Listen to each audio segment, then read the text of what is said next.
আমরা আজকে তিনটি রাজনৈতিক আজকে তিনটি রাজনৈতিক দলের সাথে আমাদের সংলাপ করেছি। তার মধ্যে একটি হচ্ছে ন্যাপ বাসানী, আর দুটি আমরা পরবর্তীতে বলছি। আমরা এখন ন্যাপ বাসানীর সভাপতি অ্যাডভোকেট আজহারুল ইসলাম সাহেব উনি বক্তব্য রাখবেন, সংক্ষিপ্ত দুই তিনটা কথা। আমিও দুই তিনটা। বিসমিল্লাহির রহমানির রহিম।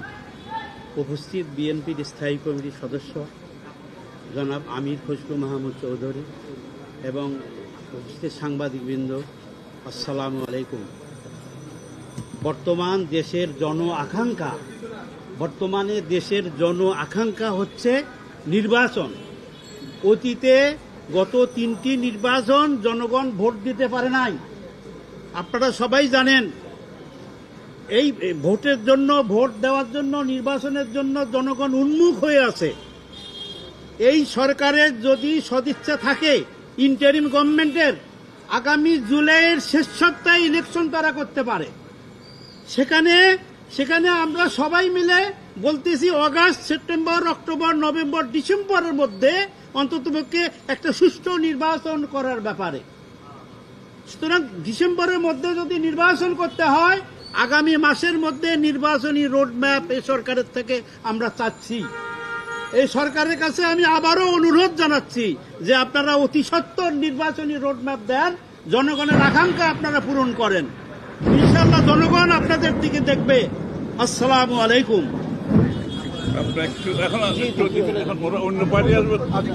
অন্য পার্টি আসবে তো ভারপ্রাপ্ত সভাপতি। বিসমিল্লাহির রহমানির রহিম। আজকে সবাই উপস্থিত সবাইকে জানাই আসসালামু আলাইকুম। জাতীয়তাবাদী দল বিএনপির সাথে আমরা একসাথে এতটি বছর আমরা একসাথে কাজ করেছি, কাজ করে যাব। আমরা এই সংকটময় চাই অতি দ্রুত নির্বাচন দিবে, আগামী মাসের মধ্যেই রোডম্যাপ দিবে নির্বাচন করার জন্য। এবং আমরা দেশের মানুষ সবাই উদ্বিগ্ন হয়ে আছে সুষ্ঠু একটি নির্বাচনের আশায়। আমরা চাচ্ছি আমাদের অন্তর্বর্তীকালীন সরকার আমাদের যেন নির্বাচন দিয়ে আমাদের দেশটিকে সুষ্ঠুভাবে আবার পরিচালনা করার সুযোগ করে দেন। সবাইকে ধন্যবাদ। আমজনতা পার্টির মহাসচিব তারেক রহমান আপনার সম্পর্কে আপনি জানেন কত সংগ্রামী নেতা, আপনি চিনেন তো ওনাকে। হ্যাঁ, রাস্তায় সংগ্রাম করেছে সাহসিকতার সাথে, স্বৈরাচারের বিরুদ্ধে সে রাস্তায় ছিল, জীবনের ভয়কে উপেক্ষা করে সে রাস্তায় ছিল। তারেক বল। জি, অনেক ধন্যবাদ। আমরা বিএনপি সহ যারা যুগপৎ আন্দোলন করেছিলাম, দীর্ঘদিন ভোটাধিকারের জন্য লড়াই করেছি। কিছু মানুষকে বিশ্বাস করে অন্তর্বর্তীকালীন সরকারের দায়িত্ব দেওয়া হয়েছে, কিন্তু আমাদের মনে হচ্ছে তারা দ্বিধা বিভক্ত এবং লোভ করছে ক্ষমতায় দীর্ঘদিন থাকার জন্য। তাদের এই লোভের বিষয়টি কথাবার্তায়, আকারে, ইঙ্গিতে তারা এটা দেখাচ্ছে। তো আমরা বলতে চাই, শেখ হাসিনার সময়ে শেখ হাসিনা অনেক খারাপ ছিল, সে আমাদের ভোটাধিকার হরণ করেছে। আপনারা যারা ফেরেশতা হিসেবে এখানে এসেছেন, আপনাদের মাঝে সেই লোভটা কেন ভর করছে? আমাদের জিজ্ঞাসা। সংস্কারের কথা বলছেন তো, আমরা তো সংস্কারের মতামত দিয়েছি। এখন মতামত অনুযায়ী আপনারা বাস্তবায়ন করেন, এটা হলো আমাদের কথা। আপনারা বাস্তবায়ন করবেন। আপনারা বলেছিলেন যে কোন কোন দল কি কি মতামত দেয় ওয়েবসাইটে দেখাবেন। বিষয় তো দলগুলোকে আপনারা লজ্জা দিতে চান, এই তো? আচ্ছা, দিয়েছেন। আওয়ামী লীগ নিষিদ্ধের বিষয়ে আপনাদের একটা মিটিং হয়েছিল, সেখানে কিছু উপদেষ্টা বলেছিল আওয়ামী লীগ নিষিদ্ধ করার দরকার নাই, কিছু উপদেষ্টা বলেছে আওয়ামী লীগ নিষিদ্ধ হোক। এখন রাজনৈতিক দলগুলো সংস্কার বিষয়ে মতামত যা দেবে ওয়েবসাইটে দেখাই দিবেন। এবার উপদেষ্টারা কারা কারা আওয়ামী লীগ নিষিদ্ধের বিপক্ষে মত দিয়েছে দেখান, ওয়েবসাইটে দেখান। আপনাদের নৈতিকতার মানদণ্ডগুলো আমরা দেখছি আস্তে আস্তে।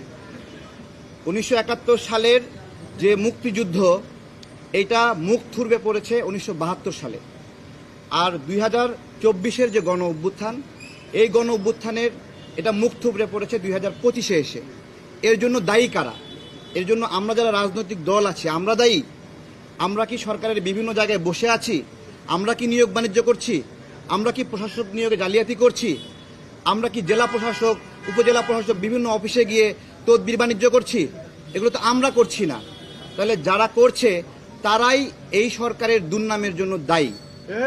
এখন পর্যন্ত যেই সুন্দর সুন্দর কথাগুলো বলেছেন এগুলো ভুয়া বলে প্রমাণিত হয়েছে।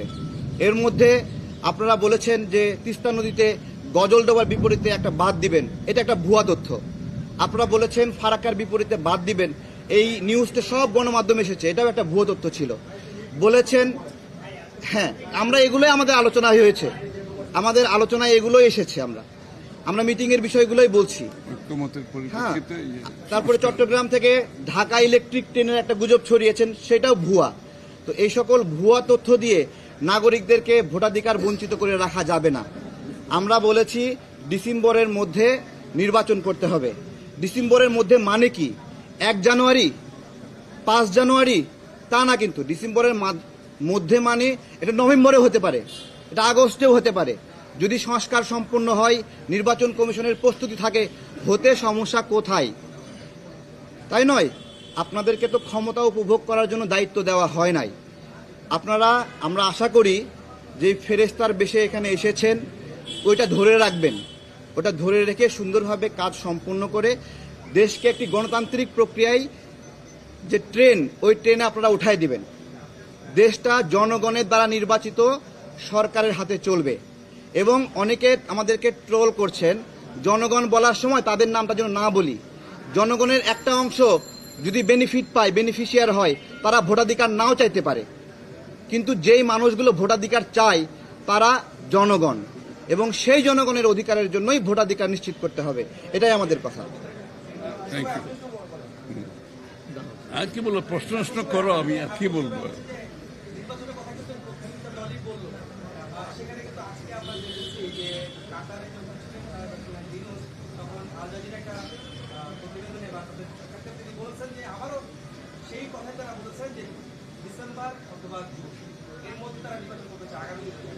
সে কথা তিনি এখনো অনড় রয়েছেন, কিন্তু আপনারা যাচ্ছেন ডিসেম্বরের মধ্যে নির্বাচন। সেই ক্ষেত্রে তিনি বলছেন যে কেউই নির্বাচন, এই মুহূর্তে কেউ নির্বাচন চায় না। জনগণ সরকারকেই দেখতে চাচ্ছে, মানুষের কথা বলা হচ্ছে, মানুষ নির্বাচন ওইভাবে চাচ্ছে, মানুষ এই মুহূর্তে নির্বাচন চায় না। তার যদি এই অন্তর্বর্তী সরকারই আস্থা ওটা দেখে মানুষ বলতে কারা, আমি তো সেটা আবার একটু বুঝতে অসুবিধা হচ্ছে। বাংলাদেশের প্রধান রাজনৈতিক দল হচ্ছে বিএনপি, যারা জনগণকে প্রতিনিধিত্ব করছে। আমাদের মধ্যে ইতিমধ্যে যারা রাজনৈতিক দল হিসাবে শেখ হাসিনার বিরুদ্ধে রাস্তায় লড়াই করেছে, আমাদের সাথে যারা রাস্তায় ছিল, ইতিমধ্যে প্রায় 50টি দল পরিষ্কারভাবে ব্যক্ত করেছে ডিসেম্বরের আগে নির্বাচনের জন্য। এবং সাথে সাথে সংস্কারের যে কথাগুলো বলা হয়, যে সংস্কারের ব্যাপারে যেখানে ঐক্যমত হবে সেই সংস্কারগুলো ইমিডিয়েটলি করে নির্বাচন কমিশনকে বলা হোক নির্বাচনের দিনক্ষণ ঠিক করে রোডম্যাপ দিয়ে নির্বাচনের দিকে এগিয়ে যাওয়ার জন্য। তো জনগণ বলতে কারা? এখন জনগণ বলতে যদি কোনো একটা বিশেষ গোষ্ঠী সুবিধাভোগী, যারা গণতন্ত্রের বিরুদ্ধে গিয়ে, জনগণের ভোটাধিকারের বিরুদ্ধে গিয়ে গণতন্ত্রকে সংস্কারের মুখোমুখি করছে, অথবা কোনো বিশেষ সুযোগ সুবিধাভোগীদের বিরুদ্ধাচরণ করছে, মুখোমুখি করছে, এটা তো কারো তো বুঝতে কষ্ট হওয়ার কোনো কারণ নাই। সুতরাং 16 বছরের যুদ্ধটা ছিল গণতন্ত্রের জন্য, বাংলাদেশে গণতান্ত্রিক অর্ডার ফিরিয়ে আনার জন্য, জনগণের ভোটাধিকার ফিরিয়ে আনার জন্য, জনগণের মালিকানা ফিরিয়ে আনার জন্য। যেই সরকার জনগণের ভোটে নির্বাচিত হবে তারা জনগণের কাছে দায়বদ্ধ থাকবে, জবাবদিহি থাকবে, সেটা যেই সরকারই হোক। কোন মহামানবকে বাংলাদেশের দায়িত্ব দেওয়ার জন্য বাংলাদেশের মানুষ নির্বাচনে, এই বাংলাদেশের মানুষ আন্দোলন সংগ্রাম করে নাই, ত্যাগ স্বীকার করে নাই। আর কোন মহামানব কোন দেশের গণতন্ত্রের সমাধান দেবে, তার জন্য বাংলাদেশের জনগণকে অপেক্ষা করতে হবে, এটা বিশ্বাস করার কোনো কারণ নেই। Thank you.